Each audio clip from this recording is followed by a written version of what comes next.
Halo guys, selamat datang di channel Gyokuken.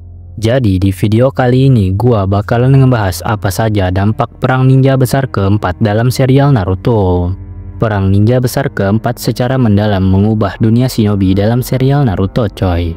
Perang tersebut merupakan peristiwa penting yang membentuk kehidupan para tokoh negara-negara shinobi yang bertingkai dan bahkan karakter utamanya yaitu Naruto.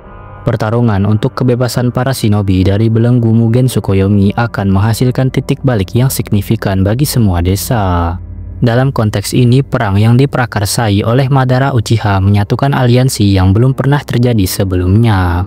Dari 5 negara besar yang berpuncak pada pertempuran melawan Kaguya Otsutsuki. Akibat perang tersebut membawa perubahan politik dan pribadi yang signifikan yang menyelesaikan konflik yang telah berlangsung sangat lama. Dan juga menyiapkan panggung bagi era baru kerjasama dan pengertian di dunia Naruto. Perjalanan transformasi Naruto dan Sasuke. Perang ninja besar keempat merupakan masa sulit bagi Naruto Uzumaki dan Sasuke Uchiha yang mendorong mereka pada perjalanan mengubah mereka. Naruto yang memenuhi ramalan sebagai anak dari ramalan menyatukan dunia ninja melawan musuh bersama dan mengalahkan kejahatan.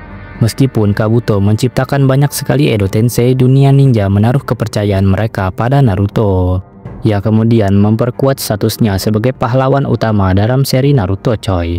Perang tersebut memaksa Naruto untuk menghadapi semua kemampuannya yang menyebabkan pertumbuhan dan kedewasaannya. Dan juga dia bisa mulai menanamkan kualitas kepemimpinannya termasuk membimbing pasukan shinobi sekutu. Serta membuat keputusan strategis yang semakin memperkuat statusnya sebagai pahlawan utama. Kemampuannya untuk menyatukan berbagai faksi menginspirasi harapan, dan juga bisa mengalahkan kegelapan. Semua aspek perjalanannya ini menjadi inspirasi bagi kita semua coy. Awalnya pencarian Sasuke didorong oleh balas dendam dan keinginan untuk berkuasa, yang berasal dari trauma pembantaian klannya dan juga pengaruh saudaranya yaitu Itachi. Selama perang, konfrontasi Sasuke dengan orang-orang seperti Danzo, Obito, dan reuninya dengan saudaranya yang dibangkitkan, memaksanya untuk mengevaluasi kembali pemahamannya tentang kekuasaan, keadilan, dan perannya di dunia. Perang membawa Sasuke berhadapan langsung dengan banyak masalah yang belum terselesaikan dari masa lalunya. Interaksinya dengan Itachi selama kebangkitan sementara yang terakhir adalah titik balik bagi perjalanan transformasi Sasuke. Pertemuan singkat dengan Itachi dan Hokage sebelumnya Tobirama dan Hashirama sangat penting dalam jalan Sasuke menuju penembusan dosa, yang juga mendorongnya untuk mempertimbangkan perspektif yang lebih luas dari dendamnya. Keputusan Sasuke untuk bergabung dengan pasukan aliansi shinobi menandai titik balik dalam hidupnya ini coy. Saat ia mengesampingkan dendam pribadi demi sebuah kebaikan yang lebih besar. Kerjasamanya dengan Naruto menjadi wadah penebusan dosanya, menawarkan kesempatan untuk kepahlawanan dan pengorbanan diri. Pertarungan terakhir antara Naruto dan Sasuke menguji keyakinan dan perspektif mereka.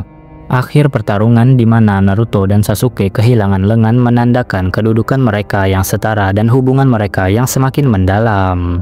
Kehilangan lengan ini melambangkan akhir dari konflik fisik dan ideologi mereka, menandai awal baru dari rasa saling menghormati dan pengertian. Ini menjadi panggung bagi peran masa depan mereka sebagai pemimpin di dunia ninja.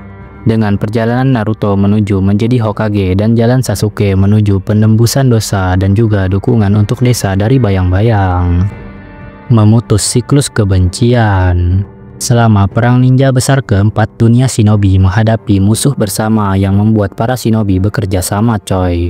Desa-desa yang dulunya musuh bebuyutan dipaksa bekerja sama melawan ancaman mereka bersama. Meskipun aliansi yang tidak mungkin ini tidak sepenuhnya menghapus siklus kebencian di dunia shinobi, namun aliansi ini meletakkan dasar bagi masa depan di mana kerjasama lebih dihargai daripada konflik.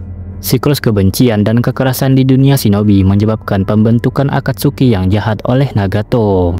Namun siklus kekerasan tersebut menyebabkan kematian Yahiko dan memicu reformasi ideologi Akatsuki sehingga memunculkan ide Mugen Tsukuyomi. Meskipun rapuh aliansi yang terbentuk selama perang menjadi bukti kemungkinan adanya pemahaman. Demikian pula siklus kebencian mungkin tidak sepenuhnya hancur tetapi cengkramannya mengendur selama perang ini coy. Tokoh seperti Obito dan Sasuke yang awalnya dipenuhi dengan dendam terpaksa menghadapi kegelapan di jalan mereka, Selain itu, keyakinan Naruto akan penembusan dosa berfungsi sebagai titik balik bagi kegelapan Sasuke, yang juga menawarkan jalan menuju pengampunan dan juga penyembuhan. Akibat perang mencerminkan potensi perubahan di antara desa-desa yang dulunya bertingkai. Meskipun masih ada sedikit tantangan, narasi tersebut menekankan upaya untuk menciptakan masa depan, di mana adanya komunikasi dan juga empati mengalahkan kekerasan dan juga permusuhan. Perang ninja besar keempat mungkin merupakan konflik yang menghancurkan karena warisan kerugian yang terjadi. Namun, kehilangan orang tidak dapat dihindari dalam perang dalam jangka waktu yang sangat panjang. Hal itu juga menyebabkan perubahan di dunia shinobi karena dampaknya yang menghancurkan. Selain itu, perang tersebut menyebabkan perubahan politik yang signifikan seperti para kage, yang juga menjadi platform untuk dialog dan kolaborasi, mengurangi kemungkinan konflik di masa mendatang. Reformasi ini sangat penting dalam menciptakan perdamaian yang berkelanjutan dan membina dunia shinobi yang lebih inklusif dan kooperatif. Perang ninja besar keempat menawarkan sekilas dunia di mana kerjasama dan pemahaman membuka jalan bagi masa depan yang lebih damai. Ya, jadi seperti itulah coy pembahasan gua mengenai apa saja dampak perang ninja besar keempat dalam serial Naruto. Kalau ada yang kurang silahkan tambahkan sendiri di kolom komentar. Oh ya, Mimin mohon maaf kalau ada kesalahan dan kekurangan dalam konten ini. Dan juga terima kasih yang udah menonton sampai habis.